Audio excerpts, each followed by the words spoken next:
Welcome back to the English Hour. Today, I'm excited to have Jacob with us again to talk about one of the most important skills for language learners: how to improve your English speaking fluency naturally. Jacob, it's great to have you here. Thanks. Sophia, I'm thrilled to be back and share some useful strategies that really helped me and many learners I've worked with. Awesome. Let's start with the basics. When you think about fluency, what does that really mean for learners? Fluency is about being able to speak smoothly without too many pauses or hesitations. It's not about being perfect, but about communicating your ideas clearly and confidently. So, it's more about flow and confidence than perfect grammar. Exactly. Many learners get stuck trying to be perfect and end up hesitating or not speaking at all. Fluency is about progress and being understood, not perfection. That's a great mindset. What do you think is the biggest barrier learners face when trying to become fluent? Fear of making mistakes, being judged, or not understanding. It's very common, but it can be overcome with practice and the right environment. Fear definitely holds people back. How can someone start overcoming that fear practically? Start small. Practice speaking in safe spaces like with friends, language partners, or even by yourself in front of a mirror. Recording yourself can also help. Recording yourself. That sounds interesting. How does that help? When you hear yourself, you notice your mistakes, but also your strengths. It builds awareness and helps you improve gradually without pressure. That's a helpful tip. What about vocabulary? Some learners feel they don't know enough words to speak fluently. What's your advice? Focus on useful everyday vocabulary first. Learn words and phrases you can actually use in daily conversations instead of trying to memorize long lists of random words. So, relevance matters. Absolutely. When vocabulary feels relevant, it's easier to remember and use naturally. How important is listening to improve speaking? Listening is fundamental. It trains your brain to recognize sounds, rhythms, and sentence patterns, which then makes your own speaking more natural. What types of listening activities would you recommend? Podcasts, movies, TV shows, conversations with native speakers, and even music. Try to listen actively, focus on understanding and repeating phrases. Active listening sounds like a skill in itself. It is, but it becomes easier with practice. Shadowing, where you repeat what you hear immediately, is very effective. Shadowing sounds challenging. Can you explain it more? Sure, you listen to a short sentence or phrase and try to say it exactly as you hear it, matching the pronunciation and intonation. That's a great way to improve pronunciation too, right? Exactly, it improves your accent, rhythm, and fluency all at once. Let's talk about speaking opportunities. How can learners find chances to speak English regularly? Join language exchange groups, attend meetups, use apps like Tandem or HelloTalk, or participate in online discussion forums with voice chats. What if someone feels shy or nervous in group conversations? Start with one-on-one chats or speak with close friends before moving to bigger groups. Gradually expose yourself to more social situations. That's a smart gradual approach. How about practicing speaking alone? Speaking alone is very useful. You can practice describing your day, narrate stories, or explain your thoughts out loud. Does that really help with fluency? Definitely. It builds your speaking muscle and helps you get comfortable forming sentences without pressure. What role does mindset play in improving speaking fluency? A huge role. Positive mindset, patience, and persistence make a big difference. Accepting mistakes as part of learning keeps you motivated. Many learners struggle with perfectionism. How do you recommend they change that mindset? Celebrate progress, no matter how small. Focus on communication, not correctness. Remind yourself that every mistake is a step forward. That's very encouraging. Now, technology has changed how we learn languages. Any tech tools you suggest for improving speaking? Speech recognition apps like Elsa Speak, interactive chatbots, language learning games, and virtual reality language experiences are all great. Virtual reality sounds futuristic. How does it help with speaking? VR creates immersive environments where you can practice real-life conversations without fear, making practice more engaging and effective. Can you share any personal stories where these strategies made a big difference for you? Sure, When I first started shadowing podcasts and using language exchange apps, my confidence skyrocketed. I went from hesitating a lot to speaking with more ease. That's inspiring. Do you have any quick daily habits for learners to boost fluency? Yes, speak out loud for 10 minutes daily, even if it's just talking about your plans or describing your surroundings. Consistency is key, right? Absolutely. Daily practice compounds over time. What about combining reading and speaking? Does reading aloud help? Very much so, reading aloud improves pronunciation, intonation, and fluency. It also helps internalize sentence structures. Do you recommend any specific reading materials? Start with simple books, news articles, or even scripts of movies or shows you like. Great idea. Let's talk about group learning. What benefits do learners get from speaking clubs or classes? They provide real interaction, instant feedback, and a sense of community which motivates learners to keep going. And feedback is important. How should learners handle corrections during speaking practice? Be open to feedback, but don't get discouraged. Use corrections as tools to improve, not as criticism. Wise advice. What about using English in professional settings? Any tips for learners needing business English fluency? Focus on industry-specific vocabulary, practice common meeting phrases, and simulate presentations or negotiations. That's helpful. How can learners deal with nerves before speaking in formal situations? Preparation, deep breathing, and practicing with trusted friends or mentors builds confidence. Excellent points. Now, let's discuss idioms and slang. How important are they for fluency? Very important if you want to sound natural and understand everyday conversations. Any advice on learning idioms without getting overwhelmed? Learn a few idioms at a time and try to use them in context. Don't rush. Can you share a favorite idiom? Sure, break the ice. It means to start a conversation and make people feel comfortable. Such a useful phrase. Moving on. How can learners practice thinking in English? Try narrating your thoughts, planning your day, or even talking to yourself silently in English. That's a powerful technique. Does it help reduce translation delays? Yes, thinking directly in English speeds up speaking and helps with fluency. Let's talk about common mistakes learners make when trying to improve fluency. Trying to speak too fast, focusing too much on grammar, and avoiding conversations because of fear. How can they avoid these traps? Speak at a comfortable pace, accept mistakes, and seek out low-pressure speaking opportunities. Fantastic tips. What about practicing pronunciation? How important is it for fluency? Pronunciation helps you be understood and increases your confidence. Any favorite exercises for pronunciation? Tongue twisters, minimal pairs practice, and recording yourself repeating sounds. Great. Finally, any advice on how to stay motivated for the long haul? Set clear goals, track progress, reward yourself, and connect with other learners. Thanks, Jacob. That was packed with valuable insights. Let's keep the conversation going in the next segment. Absolutely, Jacob. Let's dive deeper into motivation. Sometimes learners start strong but lose interest over time. What do you think keeps people motivated in the long run? That's a great question, Sophia. I believe it's a mix of passion, clear goals, and seeing real progress. When learners feel their effort is paying off, they're more likely to keep going.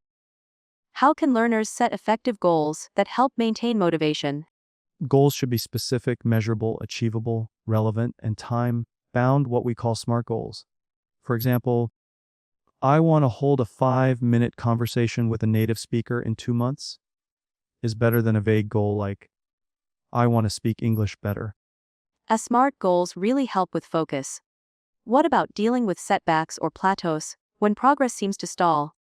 Plateaus are normal in language learning. When you hit one, it helps to change your routine, try new methods, switch learning materials, or focus on a different skill like listening or writing to refresh your mind. That's encouraging. How important is community support in maintaining motivation? Very important. Being part of a learning group or community creates accountability and encouragement. It's easier to stay motivated when others share your goals and challenges. What role does cultural immersion play in learning fluency?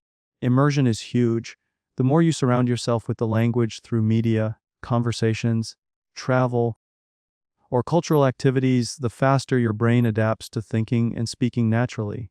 For those who can't travel, what are some immersion techniques they can try at home?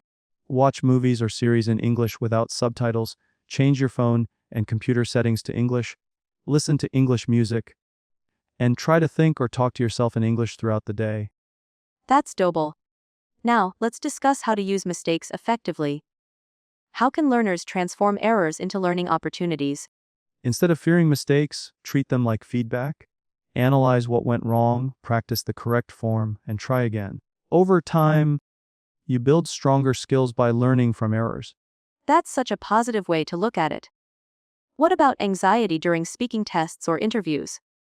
Any tips to manage that? Preparation is key. Practice common questions and answers, record yourself, and simulate the test environment.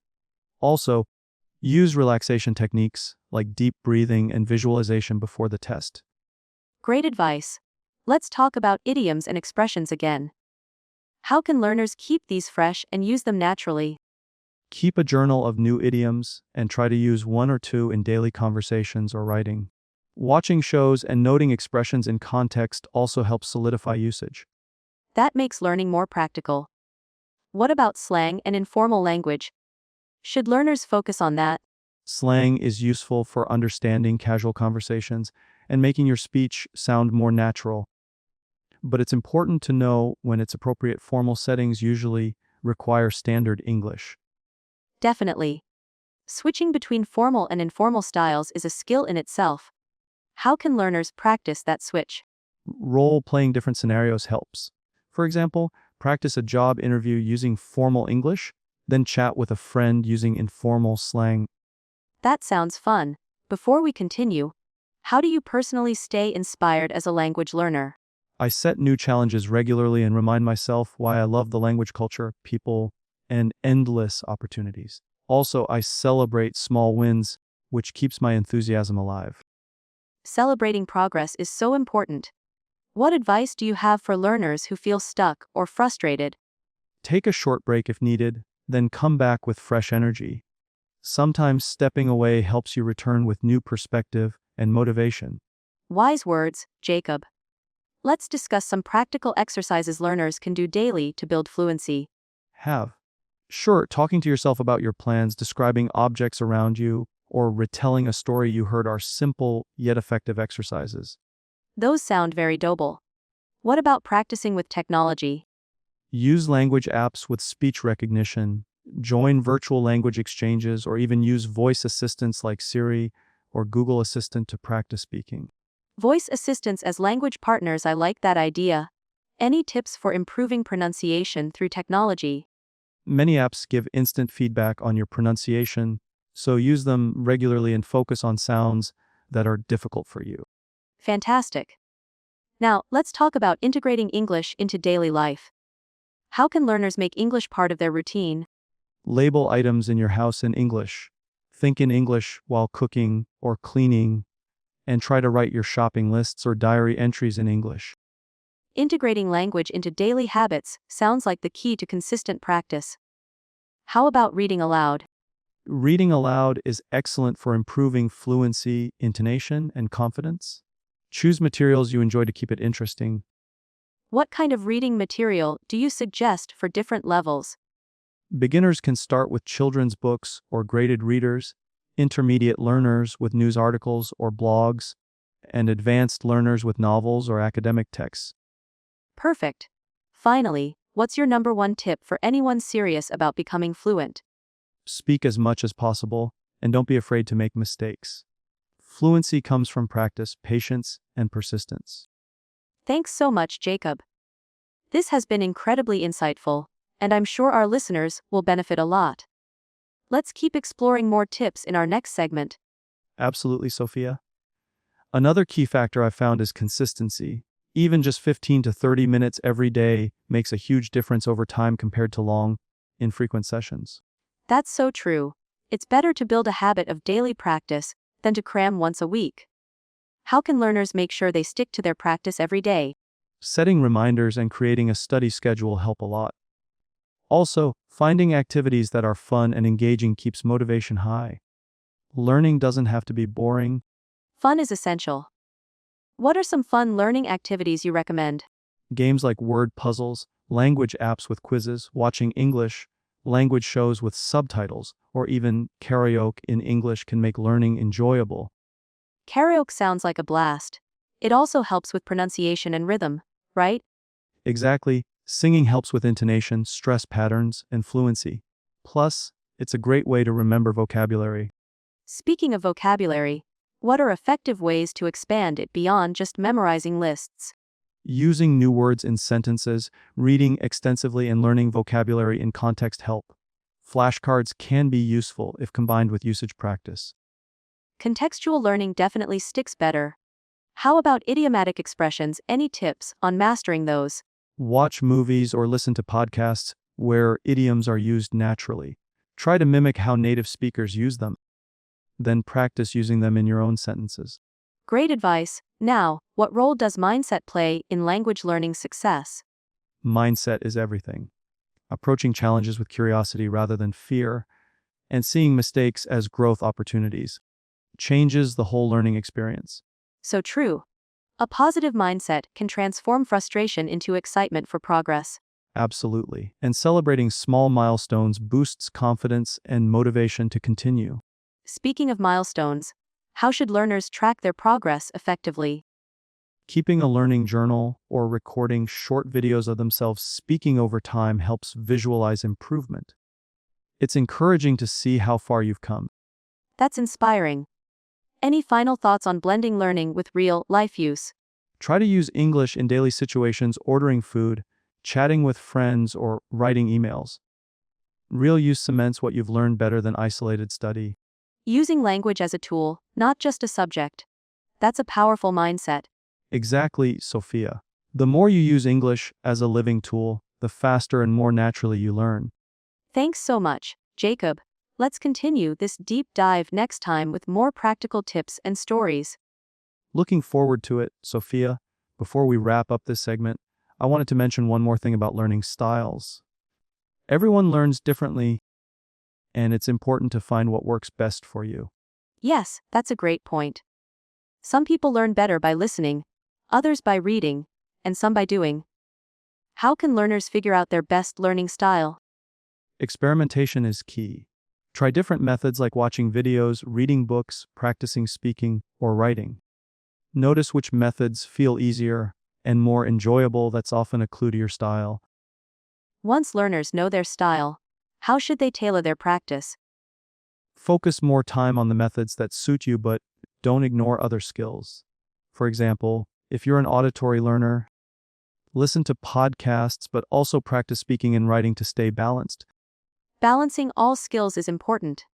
How about technology? Any apps or tools you personally recommend? There are many great apps like Duolingo for vocabulary, HelloTalk for language exchange, Anki for spaced repetition flashcards, and even YouTube channels dedicated to English learning. Technology certainly makes learning more accessible. How can learners avoid distractions when using apps or online? Set specific goals for each session and use apps with built-in focus modes. Also, keep sessions short and productive rather than long and unfocused. That's practical advice. What about learning with friends or groups? Learning socially adds accountability and fun. Joining clubs, online groups, or conversation meetups helps you practice speaking and learn from others. Social interaction also improves listening skills. What's your take on language exchange partners? Language exchange is fantastic because it's a two-way benefit. You help them learn your language, and they help you with English. It builds confidence and cultural understanding. Cultural understanding is a great aspect. How important is culture when learning a language? Culture gives context to the language. Understanding customs, humor, and traditions makes communication richer and more natural. It certainly does. How can learners immerse themselves in culture without traveling?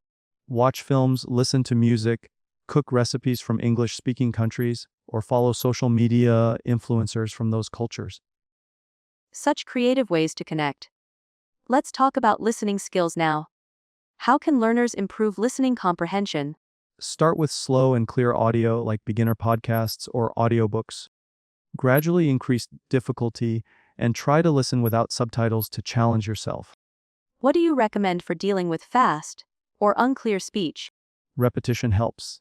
Listen multiple times, focus on keywords, and don't worry about understanding every word at first.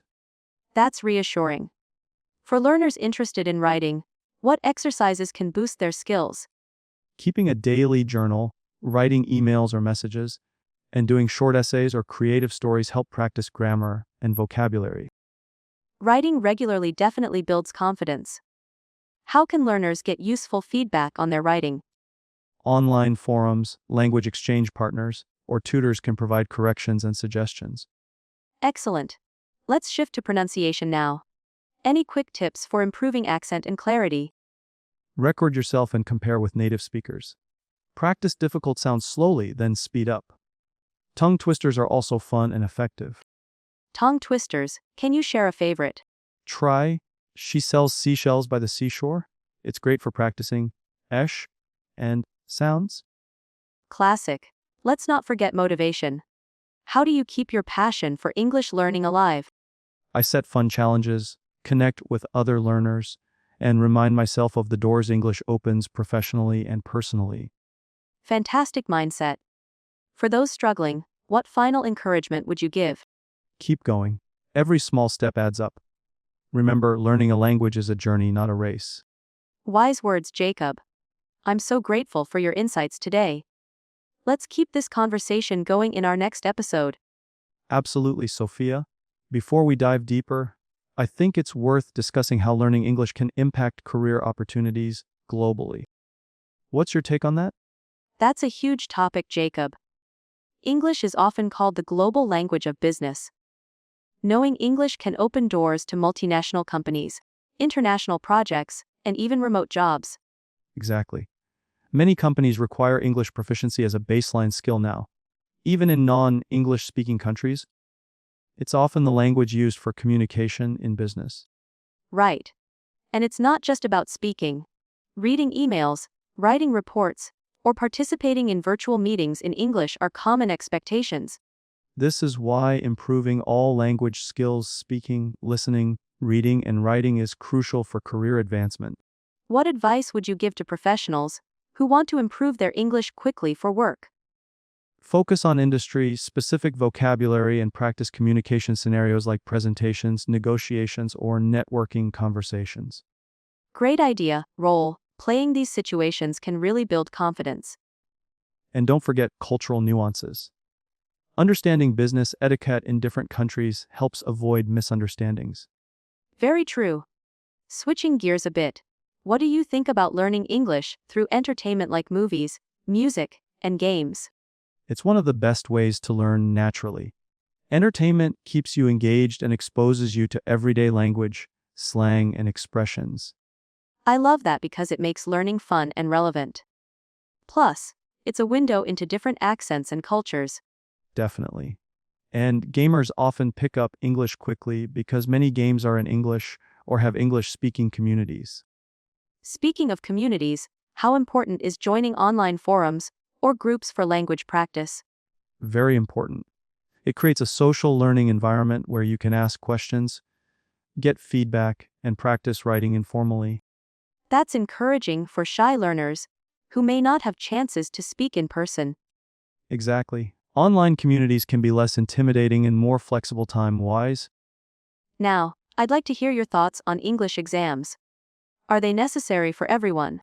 Not necessarily for everyone, but for many they provide motivation and structure. Exams like IELTS or TOEFL are often needed for study or work abroad. Preparing for exams can also help learners focus on key language skills. Yes, but it's important not to get stuck just preparing for tests. Real-life communication should remain the priority. How can learners balance exam prep with practical use? Combine test practice with real-world activities. For example, practice writing an essay for the exam and also write a personal email to a friend. That sounds like a balanced approach. What's your view on learning idioms and slang? They add flavor to your language and help you understand native speakers better, but it's important to use them appropriately. So, context and audience matter when using informal expressions. Exactly. And it's best to learn idioms from authentic sources like movies or conversations rather than textbooks alone. That's so true. Moving on, how important is feedback in language learning? Crucial. Constructive feedback guides you to correct mistakes and improve faster. Where can learners get good feedback? Language partners, tutors, teachers, or even apps that analyze pronunciation and grammar. Great. For those learning alone, how can they self-evaluate effectively? Recording yourself speaking and comparing it to native speakers is very useful. Also, rereading your own writing helps spot errors. Self-awareness is a powerful tool. What about motivation dips? How can learners stay motivated during tough times? Setting small, achievable goals and celebrating progress helps. Also, mixing up learning activities to avoid boredom. And connecting with other learners for support can boost morale. Absolutely. Language learning is more fun and effective when it feels social. That's a perfect note. Let's talk about English for travel. How should travelers prepare their English? Focus on essential phrases for airports, hotels, restaurants, and emergencies. Practice speaking clearly and politely. Role-playing travel scenarios can help reduce anxiety too. Yes, and listening to travel-related conversations or watching travel vlogs in English also prepares you. Great tips. Now, what are your thoughts on learning English as a hobby versus for professional reasons? Both are valid. Hobby learners might focus more on enjoyment and culture, while professionals have specific goals. But the learning strategies can overlap a lot. So, no one-size-fits-all approach. Exactly. Tailor your learning to your reasons and interests. That's really insightful. Thanks, Jacob. Let's keep exploring more topics next time. Absolutely, Sophia. Another important aspect is understanding the different English accents. It can be challenging for learners to get used to the variety of accents around the world. That's true. From American to British, Australian, Indian, and many more, each has its own unique sounds and expressions. How do you suggest learners tackle this? Exposure is key. Listening to podcasts, watching movies, or following YouTubers from different English-speaking countries can help train the ear. So, it's like building a kind of accent tolerance, right? Exactly. The more you hear, the easier it becomes to understand and communicate with people from diverse backgrounds. Have you experienced any funny or confusing moments because of accent differences? Oh, yes, once I misunderstood a British friend saying chips, thinking they meant fries, but they actually meant what Americans call chips crisps. That's hilarious. These cultural differences really show how language learning goes beyond just words. Definitely. That's why cultural context is so important in language learning. Speaking of culture, what do you think about learning English through cultural activities like cooking, music, or sports? It's an immersive way to learn. When you combine language with culture, it sticks better because it connects with emotions and experiences. That's a fantastic point. For example, learning English while cooking an English recipe or singing along to English songs. Yes, and sports commentary is great too. It's full of energy, slang, and real-time expressions. So, learners can pick topics they love and use English in those areas. Exactly, passion-driven learning keeps motivation high. Now, about technology, how do you see apps and AI changing the way we learn English? They're game changers. AI tutors and language apps offer personalized practice, instant feedback, and interactive lessons anytime, anywhere. That's so convenient, especially for busy people. Plus, AI can simulate conversations, helping learners practice speaking without fear of judgment. That's really encouraging for shy learners. But do you think there's still a role for traditional classrooms? Absolutely. Classrooms provide human interaction, group discussions, and structured learning that apps can't fully replicate. So, the best approach might be blending technology with traditional methods. Yes, a hybrid model offers the benefits of both worlds. Let's touch on vocabulary building. How should learners approach memorizing new words? Contextual learning works best learning words through sentences, stories, or real-life usage instead of isolated lists. That helps with remembering and using words naturally. Flashcards and spaced repetition systems are also effective tools for retention. Great advice. What about grammar? Some learners find it intimidating. I understand. But grammar doesn't have to be scary. Learning it step by step and practicing through speaking and writing helps internalize rules. So, focus on understanding grammar in context rather than memorizing rules. Exactly. Communication is the goal, so don't stress perfection at first. That's reassuring for many learners. How important is reading for improving English? Very important. Reading exposes you to new vocabulary, sentence structures, and ideas. Do you recommend any specific types of reading materials? Start with graded readers or adapted books, then gradually move to newspapers, blogs, and novels. And don't forget audiobooks, combined with reading to improve listening and pronunciation. That's a fantastic combo. Finally, what about writing practice? Many learners struggle with this skill. Writing regularly, like journaling or blogging, helps build fluency. Getting feedback is also vital to improve. So, writing is a skill that improves with patience and consistent effort. Exactly, and it also enhances your reading and speaking skills. Thank you so much, Jacob, for these valuable insights. I'm sure our listeners will benefit a lot from this conversation. It's been a pleasure, Sophia. I look forward to our next session where we'll explore even more ways to master English. Perfect. We'll keep helping everyone on their language journey. Absolutely, Sophia. Another key factor is setting realistic goals. Many learners feel overwhelmed because they aim too high too quickly. That's so true. Breaking down learning into small, achievable steps keeps motivation alive. Right? For example, focusing on mastering daily conversation before tackling advanced writing. And celebrating those small wins along the way. It builds confidence and momentum. Speaking of confidence, what tips do you have for learners who feel nervous speaking English? Practice. Practice. Practice. Also, finding a supportive community or language partner makes a huge difference. That's encouraging. Surrounding yourself with positive people can really boost confidence. Yes, and don't fear mistakes, they are part of learning. Mistakes are proof that you are trying, right? How about immersion? Do you think it's necessary to live in an English-speaking country? It helps a lot but isn't mandatory. Nowadays, with online resources, learners can immerse themselves virtually. Like watching English shows, joining virtual meetups, or online language exchanges. Exactly, the key is consistent exposure. What role does motivation play in learning English? It's fundamental. Without motivation, even the best methods won't work. So finding personal reasons to learn, like travel, career, or relationships, can fuel motivation. Definitely. And revisiting those reasons regularly helps keep you on track. That's really insightful. Can you share some daily habits for effective English learning? Sure, reading a little every day, listening to English content, speaking out loud, and writing short notes or summaries. And using a dictionary or translation app to understand new words immediately. Yes, but try to guess meanings from context first, it trains your brain better. Great tip. How important is feedback in the learning process? Feedback shows where you can improve and what you're doing well. So learners should seek teachers, language partners, or even apps that provide corrections. Absolutely. Constructive criticism is a gift. What's your view on learning idioms and slang?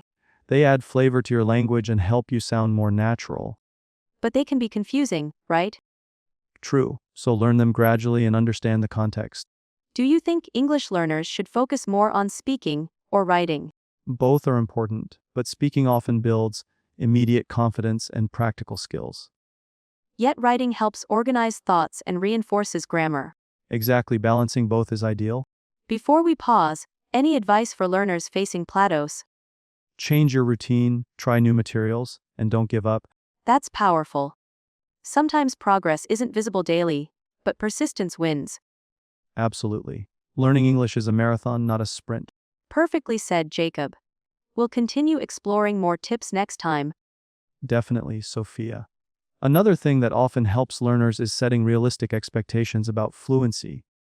That's so important. Sometimes people expect to become fluent overnight, but it usually takes consistent effort over time. Exactly. Language learning is a gradual process with ups and downs. What about learners who want to improve quickly? Are there any hacks or shortcuts? Immersion is probably the fastest way, surrounding yourself with English through all your senses. So, like changing phone settings to English, thinking in English, labeling household items. Yes, those small daily habits make a big difference. That reminds me, how important is thinking in English for learners? Very important. It helps reduce translation delays and makes communication more natural. Do you have tips to start thinking in English? Start with simple things, describe what you see, plan your day, or talk to yourself in English. That sounds fun and practical.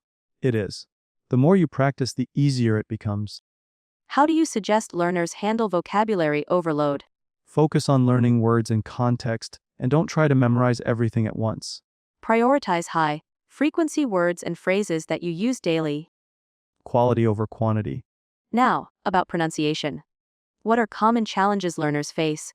Sounds that don't exist in their native language, like the th sound in English. Any exercises to practice difficult sounds? Repetition, tongue twisters, and recording yourself to compare with native speakers. That's helpful. How about stress and intonation? They're crucial for meaning and natural speech rhythm. So learners should listen carefully and mimic native speakers. Yes, shadowing is a great technique. What's shadowing? Listening to audio and repeating it immediately, trying to match the speed and intonation. I see. That sounds challenging but effective. It boosts fluency and confidence. As we go deeper, how do you recommend practicing conversation skills? Find language exchange partners, join clubs, or attend meetups. What about online options? There are plenty video calls, chat rooms, and social media groups focused on language practice. Is it okay to make mistakes during conversations? Absolutely, mistakes are learning opportunities. So learners should focus on communication, not perfection. Exactly, fluency grows with practice, not fear. Lastly, Jacob, how do you maintain your own English skills? I read regularly, watch English shows, and talk with native speakers. Continuous learning even as a fluent speaker. Yes, language is always evolving, so should we. Such great advice. I'm sure our listeners will feel inspired to keep going strong with their English journey. Absolutely, Sophia. Another important aspect is cultural understanding. Learning English isn't just about grammar and vocabulary. It's about connecting with the culture behind the language. That's a great point. Knowing cultural references, customs, and humor can really help learners feel more comfortable and confident when speaking English. Definitely. It also makes conversations richer and more meaningful. How do you suggest learners get familiar with English speaking cultures? Watching movies, reading books, listening to music, and following current events from English-speaking countries. And maybe even trying to celebrate some cultural holidays or festivals. Yes, that's a wonderful way to immerse yourself and understand traditions. Do you think understanding culture helps with idioms and slang, too? Absolutely. Idioms often come from cultural stories or historical events, so knowing the background makes them easier to grasp. That's fascinating. Now, what about technology? How can learners use tech tools effectively? There are tons of apps for vocabulary, grammar, pronunciation, and even AI chatbots to practice conversation. Any favorites? I like Duolingo for basics, Anki for spaced repetition flashcards, and HelloTalk to chat with native speakers. Those sound useful. What about using YouTube or podcasts? They're fantastic for listening skills and at exposing yourself to different accents and styles. How do you choose good content for learners? Look for materials that match your level, but also challenge you just a bit. Too easy and you won't improve. Too hard and you might get discouraged. Balanced challenge, that's key. Exactly. Now switching gears. What role do you think motivation and mindset play in language learning? They are everything. A positive mindset keeps you pushing through difficulties. How can learners maintain motivation over months or even years? Set short-term and long-term goals, reward yourself for progress, and remind yourself why you started.